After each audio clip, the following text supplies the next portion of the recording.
Assalamualaikum warahmatullahi wabarakatuh. Adik-adik, siswa kelas 9 SMP Negeri 3 Kota Mobagu. Pada kesempatan ini kita akan sedikit berbicara tentang iman kepada qada dan qadar. Pak Guru yakin adik-adik telah membaca apa yang telah Pak Guru kirim di WA grup kelas. Pak Guru akan menjelaskan sedikit di sini. Jadi sebagaimana yang kita telah ketahui bersama bahwa iman kepada qada dan qadar itu termasuk rukun iman yang ke-6.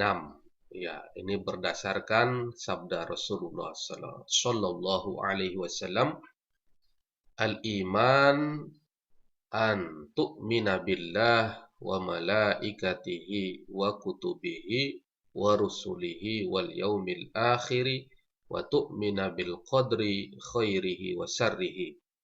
Rawahu Muslim.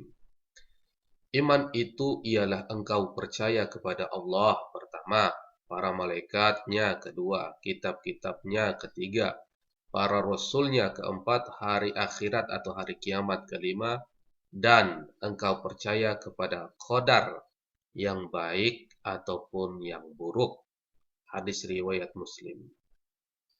Di sini Pak Guru akan menjelaskan kepada adik-adik, yaitu iman kepada qada dan qadar itu percaya serta yakin sepenuh hati bahwa Allah Subhanahu wa taala memiliki ketetapan kehendak dan keputusan atas makhluknya. Ya, salah satu makhluk Allah yaitu kita ini manusia. Yang ketetapan itu, keputusan itu meliputi apa? Semua kejadian yang menimpa kita. Yang pertama tentang qada. Qada ingin Pak Guru jelaskan di sini, nanti adik-adik sudah baca tentang bahasa dan istilahnya. Intinya, ketetapan Allah yang tidak bisa dirubah. Jadi, di dalam Al-Quran menurut bahasa, bisa adik-adik baca 1, 2, 3, 4 ini. Contoh, Allah menetapkan matahari terbit pada siang hari, serta bulan dan bintang tampak pada malam hari. Ini sudah merupakan ketetapan Allah. Jadi tidak mungkin terbitnya matahari ini seseorang bernama makhluk Allah, manusia misalnya, menerbitkan matahari dari arah barat misalnya. Tidak bisa. Siapapun dia. Menetapkan kapan laut harus pasang dan surut, dia naik dan dia turun. Makhluk pasti akan meninggal ataupun mati. Setiap makhluk. Nah, tidak ada orang yang mampu membeli nyawa. Kalau donor darah bisa, tetapi nyawa hanya milik Allah. Dan seterusnya.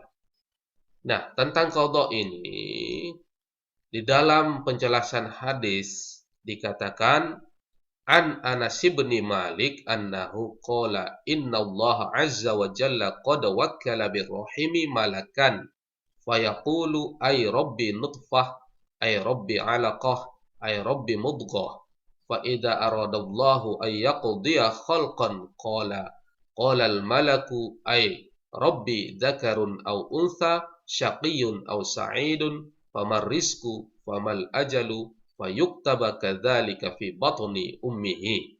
Rawahul Bukhari wa Muslim.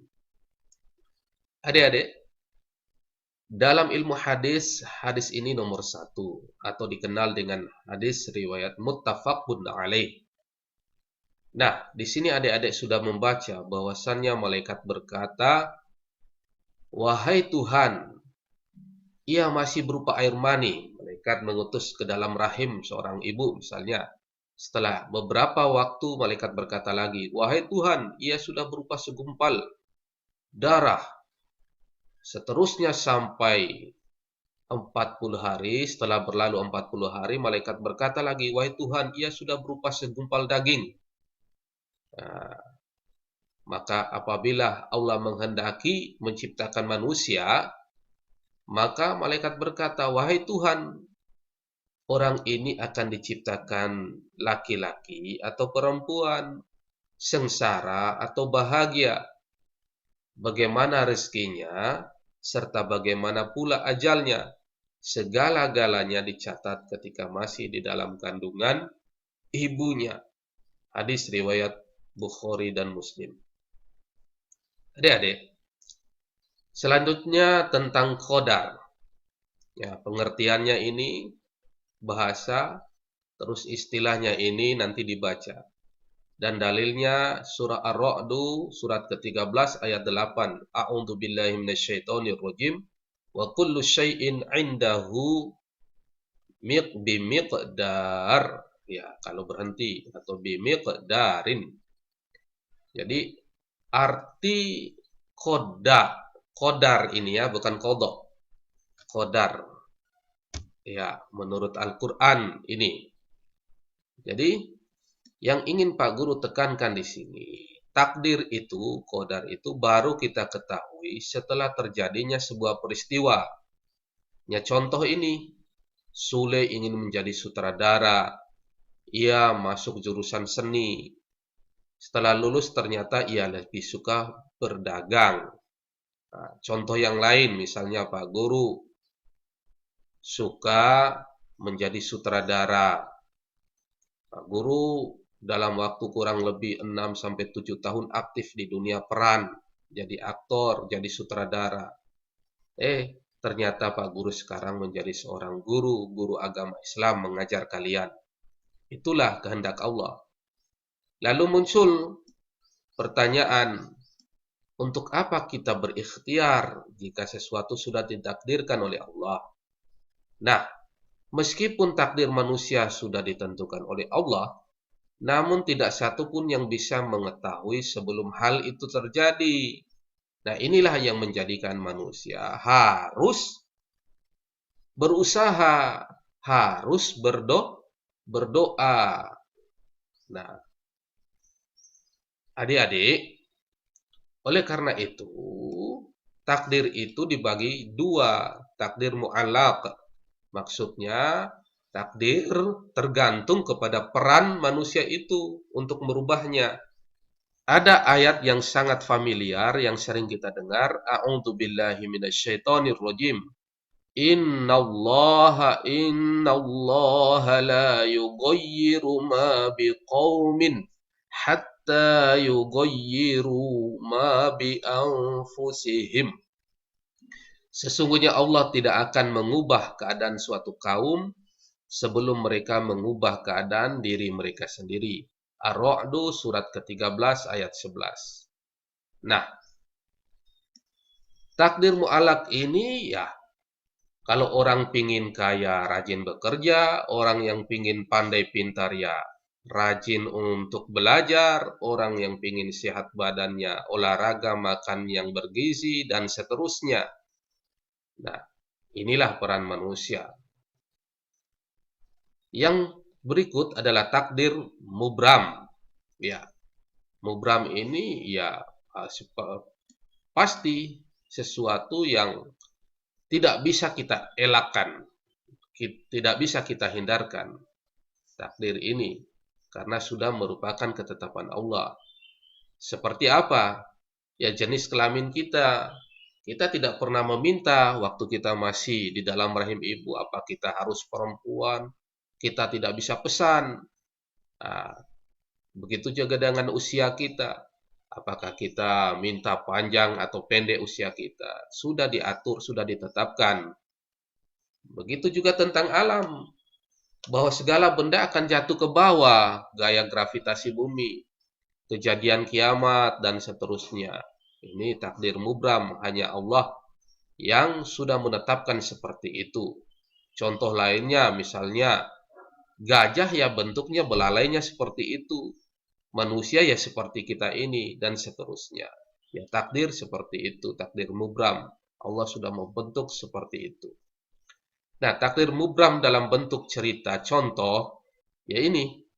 Misalnya pada tahun 1969 lahir seorang anak laki-laki bernama Umam. Memasuki usia 12, dia anak yang pintar, energik, tubuhnya sehat. Nah, kalau menurut pandangan perkiraan, dia mungkin akan lama lah meninggal dunia, di atas 60-an. Namun siapa sangka di usia yang masih muda, relatif muda, 25 tahun, ia mengalami kecelakaan hingga akhirnya meninggal dunia. Ya, setiap orang meninggal dunia ada ajalnya dan itu takdir mubram. Nah, adik-adik, itulah tentang qada, qadar dan takdir mu'allaq serta takdir mubram. Nah, tugas kalian menulis satu ayat tentang qada kalau boleh dengan terjemahannya dan satu ayat tentang qadar. Kalian bisa mencarinya, men-searching di Google ataupun internet, tidak apa-apa. Tapi yang penting di cross-check kembali dengan Al-Quran yang ada di rumah. Demikian juga karena ayat-ayat tentang qada dan qadar tidak semuanya dan belum Pak Guru cantumkan di dalam materi ini. Dan masih banyak ayat-ayat tentang qada dan qadar yang perlu adik-adik ketahui. Dan itulah yang perlu adik-adik cari.